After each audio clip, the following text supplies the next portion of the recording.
कौन सा वो बोलते हैं लोग? ज्यादा कोई पुराना नहीं है। अरे बहुत पुराना है। वारनेस जैसे देखो, अगर वारनेस छुट जाती इसकी पुराने जमाने की बारने से छुट जाते हैं। है तो दाम होती काम हुआ बारने से छोटी छोटी दुई बोरी आती जे मट्टी छुटा छुटा दुई बोरी आती जे मट्टी छुटा छुटाएंगे तब ये निवेश हो जाएगा। मट्टी थी ना ये उसके बने हुए हैं ये।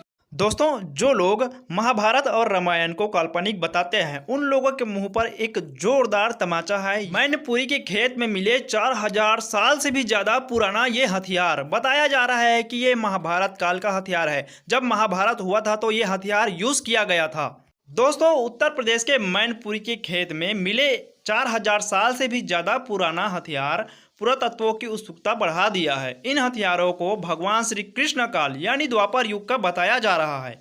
तांबे के हथियारों की जांच के बाद जो परिणाम सामने आए हैं उसे जानकर सभी लोग हैरान हो गए हैं और उससे आर्कियोलॉजिस्ट काफी रोमांचित हो गए हैं, क्योंकि प्राचीन काल में भी हमारे भारतीय लड़ाकों के पास उन्नत हथियार थे जिसके बारे में तुम मुगल, बाबर और उसके वंशज तो सोच भी नहीं सकते।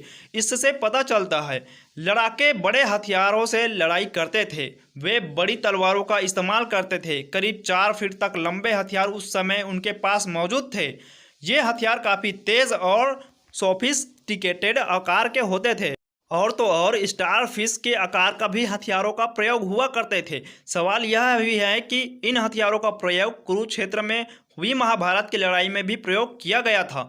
इन सवालों के जवाब शोध के बाद ही मिलेंगे। बहरहाल आर्कियोलॉजिस्टों ने हथियार की जांच के बाद इसे रोमांचक करार दिया है। दरअसल जून के शुरुआत में मैनपुरी के गणेशपुर गांव में एक किसान अपने 2 बीघा खेत की खुदाई करा जाने के दौरान खेत में तांबे की तलवारें होने के कारण मिले। वो उसे उन सभी हथियारों को अपने घर ले गया।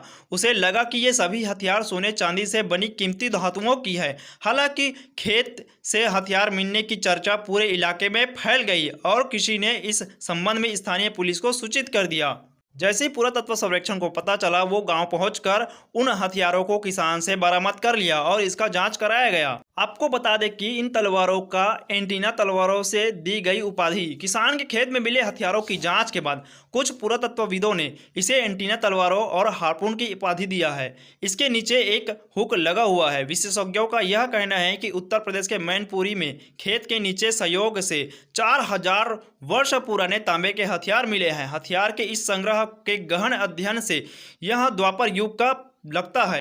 AASI के आर्कियोलॉजिस्ट निदेशक भुवन विक्रम का दावा है कि तांबे के हथियार ताम्रपाषाण काल कॉपर एज के बताया जा रहा है। गेरू रंग के बर्तनों OPC के रहने के कारण यह काफ़ी हद तक साबित हुआ है कि कांसा हड़प्पा काल की एक बड़ी विशेषता थी। इसे मूल रूप से तांबे के युग की एक शहरी सभ्यता के रूप में जाना जाता है। हालांकि अध्ययनों से पता चलता है कि इस प्रकार के हथियार मुख्य रूप से तांबे के बने होते थे। इसमें कांसे का प्रयोग नहीं होता था। 4000 साल पुरानी है OPC संस्कृति। OPC संस्कृति को आमतौर पर 2000 से 1500 ईसा पूर्व के बीच का काल माना जाता है। इस काल के मिट्टी के बर्तनों में लाल रंग की स्लिप लगाई जाती थी, लेकिन इसे छूने पर गेरू रंग उभरता था। इसलिए पुराविदों ने इसे OPC संस्कृति का नाम दिया। SSI के प्रवक्ता और संरक्षक निदेशक वसंत कुमार स्वर्णकार ने कहा कि ऐसी कई खोजें हुई हैं जो साबित करती है कि मैनपुरी में मिली सामग्री लगभग 4000 से 3800 साल पुराना है। उन्होंने कहा कि निकटवर्ती बागपत, मुरादाबाद और सहारनपुर के लिए नमूने का एक बर्तन कार्बन डेटिंग परीक्षण भी किया गया। इससे साबित होता है कि ये 4000 वर्ष पुराना है, मतलब महाभारत काल के है, जिसमें द्वापर युग का है और उस समय हथियारों का जो प्रयोग हुआ था वो यही हथियार है। हथियारों के पाए जाने के बाद यह साफ हो गया है कि इस काल के लोग भी युद्ध करते थे। यह युद्ध जमीन या अधिकारों के लिए 2 समूहों के बीच भी हो सकता है। इन हथियारों को देखने के बाद दावा किया जा रहा है कि यह आम लोगों के पास रहने वाले या आम लोगों की पहुंच से दूर रखा जाता था। ऐसा इसलिए क्योंकि लोग आपस में ना लड़े और ये हथियार तभी प्रयोग किए जाते थे जब कोई बड़े युद्ध लड़ते थे, और उस समय सिर्फ महाभारत में युद्ध लड़ा गया था उस काल के समय।